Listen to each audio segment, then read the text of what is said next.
एक शांत गांव में जहां सुबह की धूप सुनहरी किरणों के साथ ताजा हवा में घुल रही थी, हर कोई अपने अपने काम में व्यस्त था। गांव का नेता अर्जुन अपने माता पिता की यादों में खोया था जब अचानक एक अनजान स्थिति सामने आई। अर्जुन ने निर्णय लिया कि उसे गांव के लोगों के लिए कुछ करना चाहिए। उसकी आंखों में दृढ़ संकल्प था, लेकिन साथ ही एक अनजाना डर भी। क्या वह अपने कर्तव्य को पूरी तरह से निभा पाएगा? इस विचार ने उसे परेशान किया। गांव के एक कोने पर हार्दिक, अर्जुन का मित्र, उसे अपनी समस्या के बारे में बताता है। उसकी आवाज में चिंता और हलचल थी। हार्दिक को मदद की आवश्यकता थी।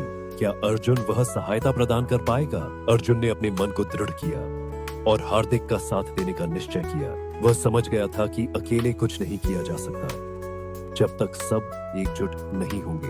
उसकी सोच में परिवर्तन आ रहा था। वह गांव के चौक पर गया जहां सभी लोग इकट्ठा थे। अर्जुन ने खुलकर अपनी भावनाएं साझा की। उसकी आवाज गूंज रही थी, लेकिन क्या गांव वाले उसकी बात सुनेंगे? कुछ लोग उसकी बातों पर ध्यान दे रहे थे, जबकि अन्य उसे संदेह की दृष्टि से देख रहे थे। अर्जुन को अपने विचारों में ठहराव लाना था, अन्यथा यह मौका चला जाएगा। शाम के धुंधलके में जब सूरज अस्त हो रहा था, अर्जुन ने गांव वालों का धनात्मक रुख देखने की कोशिश की। उसकी स्पष्टता और ईमानदारी ने कुछ लोगों का दिल जीत लिया। क्या वह सबका विश्वास पा सकेगा? अर्जुन ने यह महसूस किया कि उसके दिमाग में कुछ चर्चा रह गई थी। कुछ लोगों ने उसकी भावना का समर्थन किया, लेकिन कुछ ने विकृत विचार रखा। स्थिति और तनाव बढ़ता जा रहा था।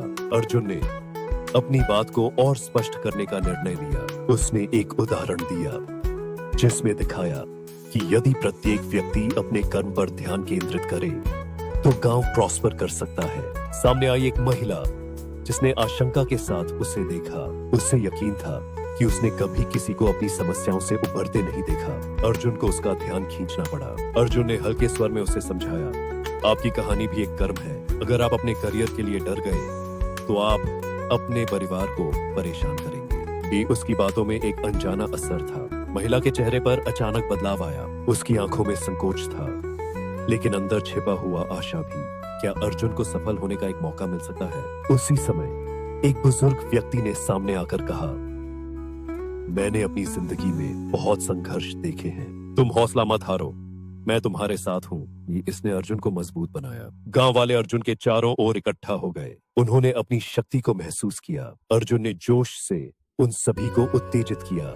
क्या वे अब सजग होकर चलने के लिए तैयार हैं? रात के अंधेरे में अर्जुन ने यह सुनिश्चित किया कि हर कोई एकजुट होकर काम करने के लिए तैयार है। उन्होंने हवा में एक उत्साह का माहौल महसूस किया। अर्जुन ने सभी से कहा, चाहे जो भी हो, हमें अपना कर्तव्य निभाना है। हम एकजुट होकर ही अपने लक्ष्य को प्राप्त कर सकते हैं। उसके विश्वास ने सभी को जोड़ दिया। सुबह हुई और उन्होंने मिलकर काम शुरू किया। अपनी मेहनत से धीरे धीरे उन्होंने अपने गांव को सजाया। अर्जुन ने सबकी मेहनत में एकता देखी। क्या वे अपने सपनों को साकार कर पाएंगे? दौड़ती हुई गाड़ी अचानक गांव में आई। वे सभी समझ नहीं पा रहे थे कि क्या हुआ। क्या यह उनके प्रयासों के लिए खतरा बन सकता है? गाड़ी से बाहर निकलते ही गांव के दुश्मन नेता प्रवीण ने घोषणा की, तुम लोग क्या कर रहे हो? कर्म तो करोगे, लेकिन मेरी अनुमति बिना कुछ नहीं होगा। उसकी आंखों में गहरी आग थी। अर्जुन ने प्रवीण की चुनौती का सामना करने का निर्णय लिया। उसने अपने हृदय में साहस भरा, क्योंकि यह उसका कर्तव्य था। क्या वह प्रवीण के भय को समाप्त कर पाएगा? प्रवीण ने और भी दबाव बनाने की कोशिश की, लेकिन अर्जुन ने ठान लिया कि वह अपने गांव के लिए लड़ेंगे, चाहे कितनी भी कठिनाई का सामना करना पड़े। उसकी आंखों में दृढ़ता थी। गांव वालों ने अर्जुन का साथ दिया। उनके चेहरे पर साहस और समर्थन के भाव थे। ये एकजुटता का पल था। क्या वे इस कठिनाई को पार कर पाएंगे? अर्जुन ने एक भव्य योजना बनाई, जिसमें प्रवीण के मंसूबों को नाकाम करने की दिशा में ठोस कदम उठाए जाने थे। क्या यह सही निर्णय था? आखिरकार अर्जुन और प्रवीण का आमना सामना हुआ। दोनों के बीच एक जबरदस्त टकराव हुआ। अर्जुन को अपने कर्म के कारण प्रवीण का सामना करना पड़ा। इस बार उनके पास कोई विकल्प नहीं था। अर्जुन ने साहसिकता से कहा, हम अपने कर्म के प्रति सजग हैं। हम गलत नहीं होंगे। तुम हमें रोकने की कोशिश कर सकते हो, लेकिन हम हार नहीं मानेंगे। देख, उसकी आवाज में आत्मविश्वास था। प्रवीण का चेहरा गुस्से से लाल पड़ा। उसने चुनौती दी, तो देखो मैं क्या कर सकता हूँ। डी अर्जुन को अभी एक अंतिम योजनाबद्ध कदम उठाना था। गांव वालों ने एकजुट होकर प्रवीण का सामना किया। अर्जुन ने स्पष्ट किया कि उनके कर्म ही उनके बल का स्रोत है। वे अपने संघर्ष में सफल हुए या नहीं, यह तो समय बताएगा। To watch more videos, please don't forget to like, subscribe our channel and hit the bell icon.